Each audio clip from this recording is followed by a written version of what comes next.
Njordthor est une divinité importante parmi les dieux Vanir qui forment un collectif de divinités nordiques fortement liées au concept de fertilité, de richesse et de prospérité.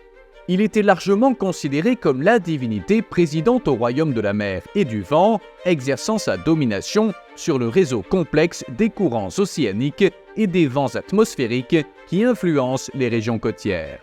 Pour cette raison, les marins et les pêcheurs l'invoquaient avant de s'embarquer pour des voyages maritimes, dans l'espoir qu'il les protège et leur apporte le succès dans leurs efforts de navigation et de pêche.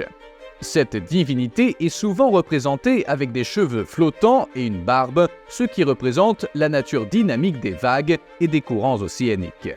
Dans la mythologie nordique, Njordthor est souvent représenté tenant un sceptre, représentation symbolique de son autorité et de sa domination sur les mers.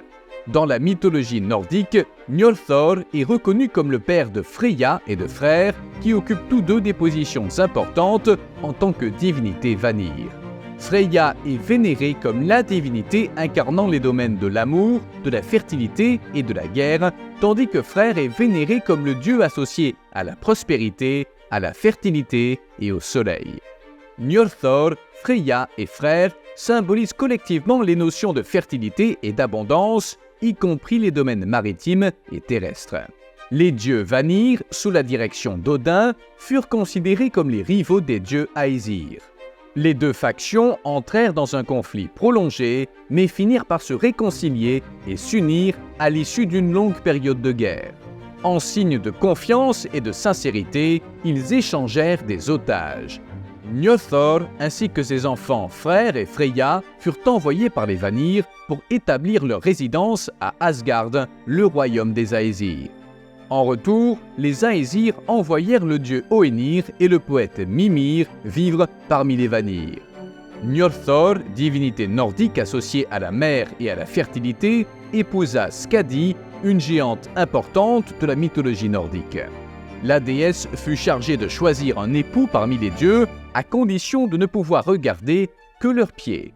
Elle choisit Njordthor, croyant qu'il était la divinité esthétiquement agréable Balder. Malgré cela, elle finit par accepter Njordthor. Mais le couple se heurta à des difficultés lorsqu'il tenta de concilier leurs modes de vie distincts. Njordthor préférait résider près de la mer, comme en témoigne son choix d'habitation connu sous le nom de Noatun. A l'inverse, Skadi avait une profonde affection pour les montagnes et la neige. Leurs préférences différentes finirent par les séparer à l'amiable. L'impact durable de l'influence de Njordthor se reflète dans les traditions et les festivals scandinaves contemporains. Dans certaines communautés côtières de Norvège, on peut encore observer une pratique selon laquelle les pêcheurs font des offrandes à Njordthor, la divinité nordique associée à la mer et à la navigation, avant d'embarquer pour leurs expéditions. Ce rituel est accompli dans l'intention d'obtenir protection et prospérité dans leurs activités de pêche.